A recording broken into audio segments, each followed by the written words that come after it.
안녕하세요.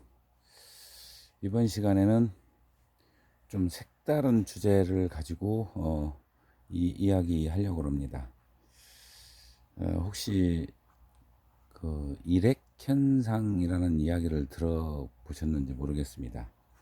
그 일액 현상과 탄화 관계에 대해서 좀 말씀을 드리려고 지금 시기가 딱 맞아가지고요. 그 부분을 좀 이야기하려고 합니다. 그거를 이제 직접 보여드려야 되는데 아침에 요즘 계속 그 일액현상으로 물방울이 맺히는 게 아니라 이슬로 맺히기 때문에 제가 몇 번 나가서 잡으려다가 그 상황을 못 잡았어요. 대부분 이슬이더라고요. 이슬이라 일액현상과 이슬은 좀 차이가 있어요. 일액이라는 것은 식물이 스스로 이제 물을 그 근압이라는 걸 통해서 잎 끄트머리에 물방울이 맺히는 것을 일액이라고 그러고, 이슬은 밤에 그 외부 습도에 의해서 그 물이 맺히는 현상을 이제 이슬이라고 이렇게 표현하죠. 근데 일액에 대해서 조금 알아두시면 여러분들한테 굉장히 도움이 될 것 같아서 어, 일액 현상에 대해서 좀 말씀을 드릴게요. 큐테이션이라고도 표현하는데요. 기온이 낮고 습할 때 이제 이른 새벽에 식물 잎 끝에 그 톱니처럼 생긴 부분이죠. 그 거치라고 하고요. 거기에 이제 물방울이 맺히는 현상을 이제 이야기하는데요. 이러한 현상은 이제 뭐 증산작용이 하고는 직접 관련이 없습니다. 네, 증산작용하고는 관련이 없고, 식물이 쉽게 얘기하면 이런 거예요. 물이 너무 많아요 하고 이제 고통을 외치는 겁니다. 기공이 아닌 배수관, 이건 뭐 또 다른 말로 표현하는데요. 그 배수관이라고 이제 쉽게 표현하면 배수관인데요. 물을 밀어내는 현상을 우리는 그 일액 현상이라고 하는데, 그 시기가 봄철 건조기가 끝나고 5월 대략 이제 5월 초중순인데 5월 10일 전후, 제가 5월 10일을 자주 강조를 하죠. 그 이유가 그때 이제 그런 현상들이 막 벌어져요. 그 기점을 제가 전 시간에도 말씀을 드렸을 텐데, 논에 물을 대고 그 다음에 해수 온도가 올라가면서 쉽게 얘기하면은 안개처럼 막 들어오죠. 그런데 북쪽에서 이제 고기압이 밀고 들어오면 그 고기압이 이 좋은 현상이잖아요. 그거와 부딪혔을 때, 자, 습도는 올라가고 일교차에서 안개가 생기고 이럴 때 그 일액 현상이 처음 시작이 됩니다. 어, 일반 식물 밖에서 한참 막 폭풍적으로 지금 자라잖아요. 굉장히 빠른 속도로 자랍니다. 반면 난초는 좀 늦게 자라죠. 그래서 난초에서는 좀 늦게 나타나는데, 지금 나타나는 다른 이유가 있기 때문에 지금 설명을 드려야 맞을 것 같아서 설명을 드리는 겁니다. 그 일액 현상에 대해서 이제 조금 알아보면요. 보통 이제 우리가 관다발 식물이라 하는데요. 잎 줄기, 이제 잎 끝이나 가장자리, 가해죠. 물관의 그 유출물이 액체 방울을 형성하는 것이죠. 이제 대기 습도가 이제 높은 상태에서 일어나는데, 대부분 이제 밤에나 이른 아침에 그 현상이 벌어집니다. 잎 가장자리에 물방울이 맺힌 것을 알 수가 있어요. 그것이 일액 현상입니다. 이슬과는 분명히 차이가 있어요. 이슬은 대기 중에 수분이 응축돼서 이제 식물 표면에 이렇게 붙는 것을 이야기하는데, 반면에 일액 현상은 식물의 수분, 그리고 미네랄, 단백질, 이런 것들을 포함해서 맺히게 됩니다. 그거를 이제 뭐 무시겔이라고 표현을 해요. 이 용해 물질이라고 하는데, 그래서 이제 그 수분이 마르면 보면은 잎 가장자리에 보면은 희끗희끗하게 하얗게 뭔가가 있을 겁니다. 그것이 있을 때는 바로 그 일액 현상이 있다라고 보시면 됩니다. 역시 이제 5월 달에 이제 관찰이 돼요. 그리고 주로 이제 그게 나타나는 게 에, 어디에 나타나냐면 신화 쪽에도 나타납니다. 그래서 신화 때는 활발하게 그게 장마기와 겹치잖아요. 그때 주로 이제 많이 나타납니다. 이 춘나는 이제 C3 식물군이라고 제가 말씀을 드린 적 있죠. 예, 밤에 기공을 닫고 증산 작용을 하지 않죠. 밤에는. 그래서 이제 직접적으로 증산 작용과는 관계가 없다라고 보는 거고요. 뭐 토양이 물이 이제 많을 때 그리고 수분이 뿌리로 유입되어 뭐 축적이 됐을 때 이제 그 근압이 발생을 합니다. 뭐 뿌리압이라고도 하는데 이게 증가하게 돼요. 예, 근압은 이제 수분을 잎 끝 부분으로 이제 배수 조직이죠. 수분샘이라고도 하는데요. 그쪽으로 밀어 올려요.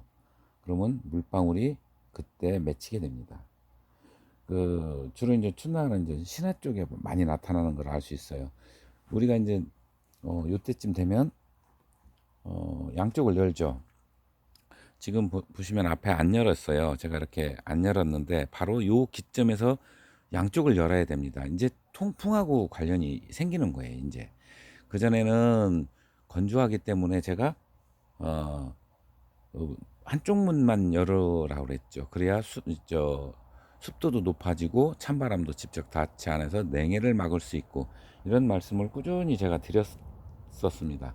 그런데 지금부터는 이제 상황이 달라진 거죠. 그래서 양쪽을 열어서 이제 통풍 관계를 신경을 써야 될 때가 된 겁니다. 주로 이제 춘나는 대개 이제 그렇게 신화 쪽에서 이제 나타나고 자생지에서 확인이 가능해요. 이 자생지 가보면 지금 신화 쪽 아니더라도 자생지에서는 그 맺힌 게 알 수가 있습니다.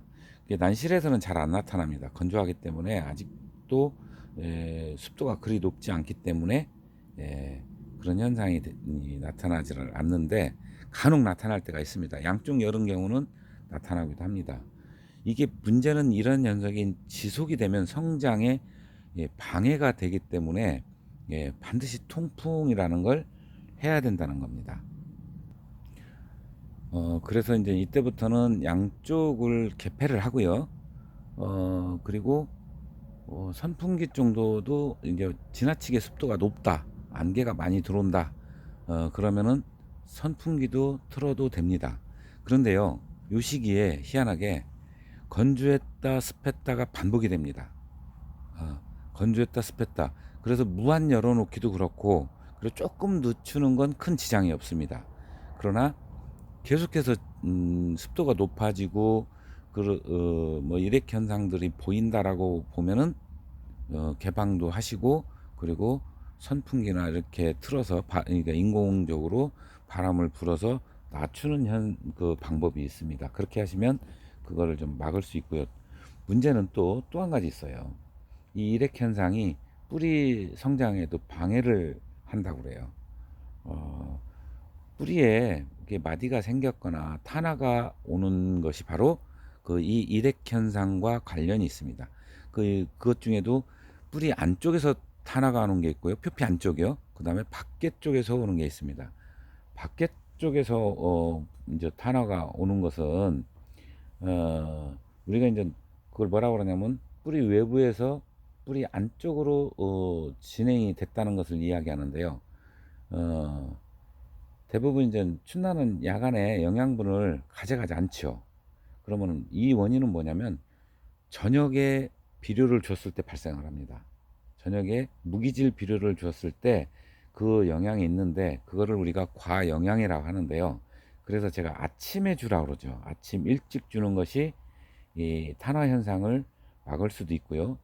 또 그때 줘야 해가 어, 뜨고 1시간 그리고 대략 한 3시간 동안 집중적으로 증산작용을 한다고 그랬죠.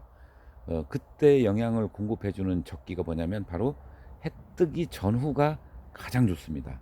환해졌을 때 또는 해가 막 떴을 때도 상관없어요. 그때 무기물이라는 건 여러분 뭔지 아시죠? 무기질 비료, 유기질이 있고 유기질은 뭐예요? 어, 자연 부속물을 우리가 부숙을 시켜가지고 주는 그 색깔이 뭐 꼭 간장 색깔 비슷하죠. 근데 무기물은 화학 비료를 얘기하죠. 화학 비료. 예, 그거를 이게 이제 예를 들어 그 영향이 계속해서 반복이 되면 어떻게 생기냐면 얘들 스스로가 그걸 받아들이지 않으려고 과영향이 되니까 어떻게 돼요? 바로 선모라고 하는 근모를 죽입니다. 스스로 죽여버려요. 그래서 근모를 죽이기 때문에 그게 반복돼서 일어나면 거기서 탄화가 일어나는 겁니다. 자, 그거를 막을 수 있는 방법이죠. 그러니까 우리가 분명히 어떤 사람은 그 유기질이라고 표현하는데 저는 유기질 영양보다 무기질 영양이 더 많다고 보는 거거든요. 그렇기 때문에 그때는 오히려 어, 그 비료 무기질 비료를 저녁에 주시지 말고 정 안 되면 어, 어, 낮에 좀 줘도 되긴 해요. 그런데 도저히 안 되겠다. 그러면 더 묽게 주시면 됩니다. 저녁에 줄 때는 그보다 훨씬 묽게 줬다면 확실히 그 현상이 적어져요. 근데 이제 전체적으로 비중을 봤을 때 한 5%대 탄화가 왔다. 이렇다면은 뭐 그거는 그 뿌리 그 5% 탄화가 온 것은 뿌리 근모라는 것을 많이 내지를 못하는 성질을 갖고 있는 거예요. 그렇지 않고 한 10% 정도 왔다. 그렇다면은 그거를 재고해 봐야 됩니다. 예. 더 묽게 준다든가 묽게 자주 주는 방법도 있겠죠. 그 규정농도라는 우리가 이제 제가 이제 보통 2000배 자꾸 묽게 준다는 것도 굉장히 많이 강조를 하죠. 바로 그 탄화 현상을 막기 위해서 이제 그런 일이 벌어지는데 그래서 일액 현상이 벌어지는 그런 시기 그래도 그거를 좀 줄이는 방법, 예, 통풍을 시키거나 습도를 일부러 공중 습도를 낮추기는 어려워요. 그 다음에 온도를 어느 정도 올려줘서 일교차를 줄여주는 거. 습도가 높을 때도 일교차 줄여주면은 그 현상을 어느 정도 잡을 수 있습니다. 그리고 그게 곧 반복되면 어, 입이 뭐 예를 들어 입도 어떤 현상이 벌어져요. 이렇게 틀어지거나 이런 현상도 벌어지거든요. 반면에 뿌리 탄화도 막을 수 있습니다. 그 일액 현상에 의해서 그 뿌리 생장점도 영향을 줘요. 그렇기 때문에 바로 이제 그 부분을 제가 오늘 이야기를 하는데 자 이게 쉽게 설명을 하려고 해도 참 어렵네요. 굉장히 어려운데 여러분들 어떻게 이해가 되시는지 모르겠습니다. 저는 최대한 제가 쉽게 설명을 하려고 이야기를 말씀을 드렸는데요. 이제 일액 현상이 보면은 대부분 이뭐 구축에도 나타나는 걸 본 사람이 있다 그러는데요. 요 끝에 여기 보면은 이게 보이실라나요? 될라나 잘 모르겠습니다. 요거를 조금 확대가 가능할까요?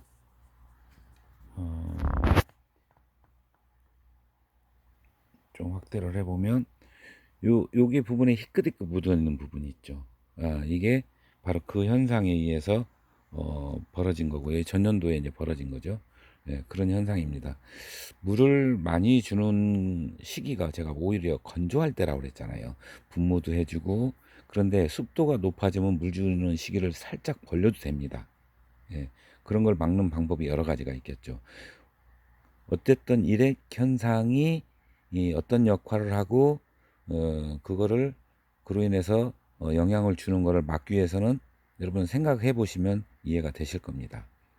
그런 현상들을 쉽게 막을 수 있는 방법이 있으니까 한 번쯤 난실에서 그런 현상이 벌어지거나 밖에서 그런 현상이 벌어졌을 때 역시 그 차이는 별로 난실과 밖의 차이가 별로 없잖아요. 그때는 바로 어, 무기질 영양을 공급을 더 묽게 주거나 분명히 아침에 주는 건 문제가 없습니다. 도저히 저는 아침에 줄 수가 없습니다. 뭐 출근을 해야 되고 그러고 아침에 제가 자야 되기 때문에 안 됩니다 하시는 분들은 조금 더 늦게 주거나 아니면 저녁에 줄 수밖에 없다면 더 묽게 주시라는 얘기예요. 그게 그런 현상을 막을 수 있는 방법 중에 하나입니다. 자, 이번 시간에는 일액 현상과 우리 그 뿌리에 타 나오는 상관관계에 대해서 여러분께 말씀을 드렸습니다. 어떻게 도움이 되실려나 모르겠습니다. 도움이 되시면 아시죠? 구독, 좋아요, 알림 주변께 좀 많이 알려주시고요. 또 다음 시간에 새로운 내용을 가지고 찾아뵙도록 하겠습니다. 고맙습니다.